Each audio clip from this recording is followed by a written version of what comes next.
Welcome to Inception UPSC. आज हम बात करेंगे best 5 question of polity for UPSC. अगर आप सिविल की तैयारी कर रहे हैं तो उसके लिए आपकी वीडियो काफ़ी इंपॉर्टेंट होने वाली है।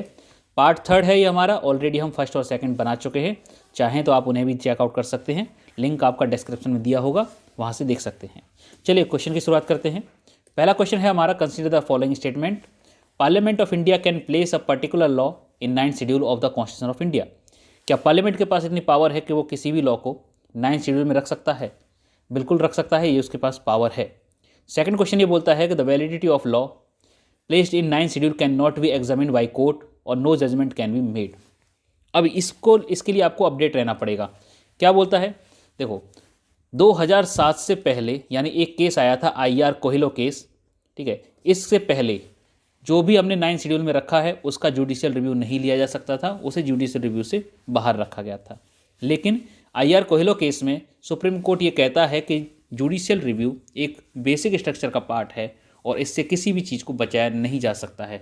यानी 9th शेड्यूल भी इसके दायरे में आता है, तो जुडिशियल रिव्यू लिया जा सकता है हमारे 9th शेड्यूल का।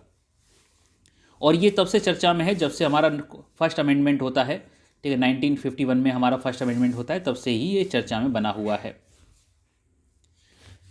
ठीक है।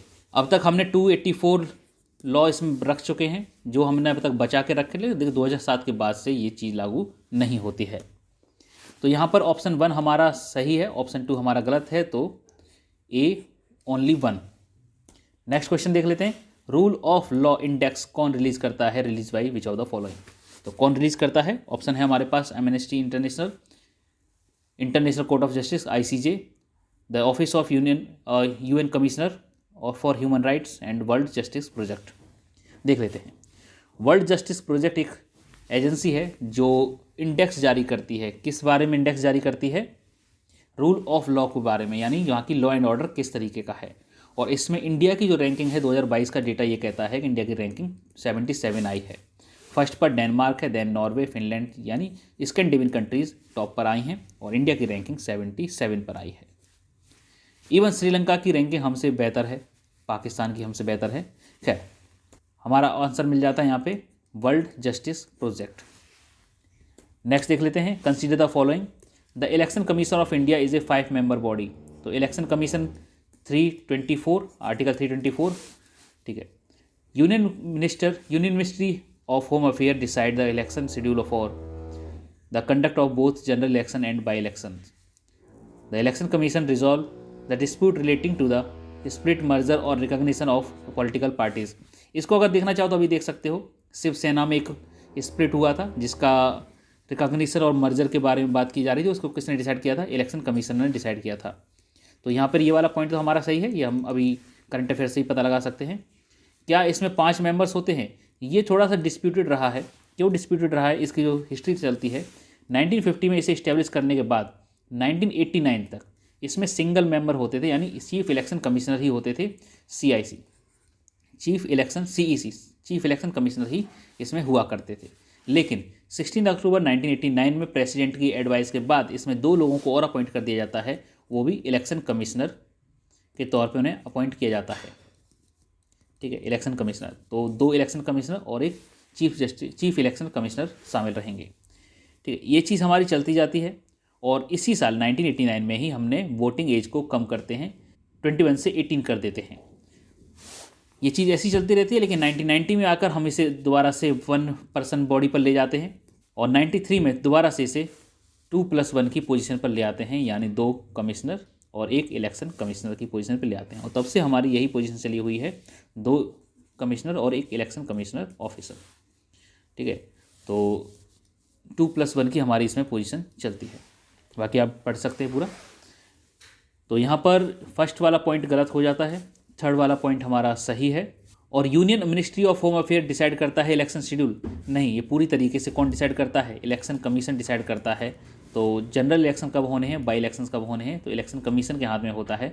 तो ऑप्शन सेकंड भी हमारा गलत हो जाता है। तो ओनली 3 हमारा इसमें आंसर सही माना जाएगा। नेक्स्ट देख लेते हैं। विच of the following is not the feature of Indian federalism. इनमें से कौन सा फेडरलिज्म का फीचर नहीं है इंडियन फेडरलिज्म का?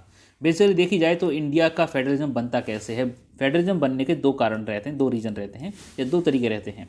पहला है कि आप इंटीग्रेशन कर लो, ठीक है, जैसे इंटीग्रेशन यूएस में हुआ था, सभी ने एग्रीमेंट साइन किया और सभी एक साथ मर्ज हो गए, लेकिन किसी ने भी अपनी आइडेंटिटी लॉस नहीं करते हैं, जो भी स्टेट्स होती हैं आइडेंटिटी लॉस नहीं करते हैं।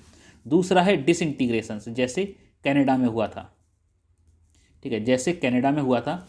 कनाडा में क्या था, एक पूरी कंट्री थी जिसको डिवाइड किया गया था और स्टेट्स बनाए गए थे। इंडिया में क्या हुआ है, इंडिया में क्या हुआ है, इंडिया में बेसिकली देखा जाए दोनों ही चीज़ें हुई हैं, लेकिन पहले इंटीग्रेशन हुआ है। कैसे, which of the following is not the feature of Indian federalism, there is an independent judiciary, power has been clearly divided in the centre and state, ठीक है, federation unit have the given unequal representation in the Rajya Sabha दी गई हैं, ठीक है, it is the result of an agreement among the federation. ये बोलता है कि एग्रीमेंट अमंग द फेडरेशन, तो हमारे यहाँ एग्रीमेंट नहीं हुआ है, हमारे यहाँ एग्रीमेंट तो हुआ है लेकिन यूएस की तरह नहीं हुआ है, तो हम इसे प्रॉपर एग्रीमेंट तो नहीं मानेंगे। एग्रीमेंट का मतलब ये हो गया कि एग्रीमेंट तोड़ा भी जा सकता है और हमारे किसी स्टेट के पास ये अधिकार नहीं है कि वो इंडिया से बाहर चला जाए और इस एग्रीमेंट को तोड़ दे, तो यहाँ पर ये वाला ऑप्शन हमारा गलत हो जाता है, तो ऑप्शन डी हमारा सही होगा। नेक्स्ट है democracy superior virtue lie in the fact that it call into activity. Democracy का होल पर्पज़ क्या है, डेमोक्रेसी का होल पर्पज़ क्या है? यूजली देखा जाए तो हमारे जो कॉन्स्टिट्यूशन है इसको फंडामेंटल बोला गया है। फंडामेंटल क्यों बोला गया है? क्योंकि ये वो चीज़ें प्रोवाइड कराता है, ये वो चीज़ें प्रोवाइड कराता है जो किसी एक पर्सन को डेवलप करने के लिए ज़रूरी हैं, और डेवलप के सेंस में चाहे वो उसका पॉलिटिकल सेंस हो, इकोनॉमिकल सेंस हो, इंटेलेक्चुअल सेंस हो, कोई भी सेंस हो जिसमें वो डेवलप कर सकता है, वो सारी सुविधाएं चीज़ें प्रोवाइड कराता है। इसीलिए हम इसे फंडामेंटल बोलते हैं, फाउंडेशन बोलते हैं, या फंडामेंटल राइट्स के फॉर्म में इसे प्रोवाइड कराते हैं। तो ऑप्शन देख लेते हैं, the intelligence and character of ordinary man, किसमें वर्च्यू सुपीरियर होगा? राइट्स क्या करना चाहिए? इंटेलिजेंस, कैरेक्टर और ordinary of man and women. Method of strengthening executive leadership, leadership किसी और में भी हो सकती है, कोई फर्क पड़ता नहीं है। The superior individual with dynamism and vision, superior individual with dynamism and vision. The band of dedicated party worker, तो पार्टी वर्कर का कोई लेना देना इसमें है नहीं, तो हमारे ऑप्शन 1 और 2 काफ़ी क्लोज आ जाते हैं। Superior individual,